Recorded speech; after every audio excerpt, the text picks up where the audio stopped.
ඔයාගේ කම්පියුටර් එකට සෙට් වෙනම VPN එක. ඉතින් ඔයාට ඇප් එක ඩවුන්ලෝඩ් කරගන්න ඕන නම් ඔයාගේ වෙබ් බ්‍රවුසර් එකට ගිහිල්ලා iTop VPN කියලා සර්ච් කරගන්න. ඔයා සර්ච් කරගත්තට පස්සේ ඔයාට මෙන්න මේ වගේ පෙන්නයි. ඔයාට මෙන්න මෙතන පළවෙනියටම තියෙනවා iTop VPN කියලා එකක්. ඔයා මේක ක්ලික් කරගත්තට පස්සේ ඔයාට මෙන්න මේ විදිහේ වින්ඩෝ එකකට අරන් එනවා. ඔයා මෙතන download now කියන බටන් එක උඩ ක්ලික් කරන්න. හරි, ඊට පස්සේ VPN එක මෙන්න මේ විදිහට download වෙන්න පටන් ගන්නවා. ඔයා මේක ක්ලික් කරගන්න. ඊට පස්සේ ඔයාගේ මැෂින් එකේ මෙන්න මේ වගේ මැසේජ් එකක් එන්න පුළුවන්. එහෙම නැත්නම් ඔයා මේක run කියන එක ක්ලික් කරන්න. ඊට පස්සේ ඔයාගෙන් yes no hi ඔයා මෙතන yes දෙන්න. හරි, ඊට පස්සේ මෙන්න මේ වගේ වින්ඩෝ එකක් ඔයාට පෙන්නයි. ඔයා මෙන්න මෙතන install කියන බටන් එක දෙන්න.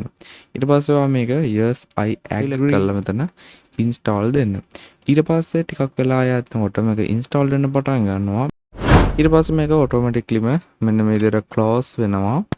close වෙලා application එක ඔයාට open වෙනවා. හරි, මෙන්න මේ වගේ window එකකට ආවරන් ආවට පස්සේ ඔයාට මෙන්න මෙතන still connect to free servers කියන එක click කරගන්න. හරි, ඔන්න ඔයාට බලා ගන්න පුළුවන් මෙන්න මේ විදිහට මේකේ free version එක තියෙනවා. ඔයාට මේක කැමති නම් purchase කරන්න පුළුවන්. නැත්නම් ඔයාට free මේක use කරන්න පුළුවන්. මම මෙතන connect button එක දීලා මෙන්න මේ විදිහට connect වෙන්න try එකක් දෙනවා.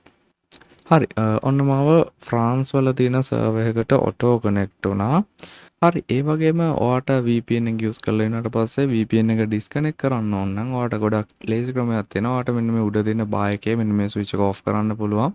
එහෙම නැත්නම් ඔයාට app එකට ඇවිල්ලා මෙතන තිබ්බ disconnect කියන එක click කරලා පස්සේ මෙන්න මේ විදිහට මේක disconnect වෙනවා. ඔයාට try කරන්න පුළුවන්. එහෙනම් iTop VPN එක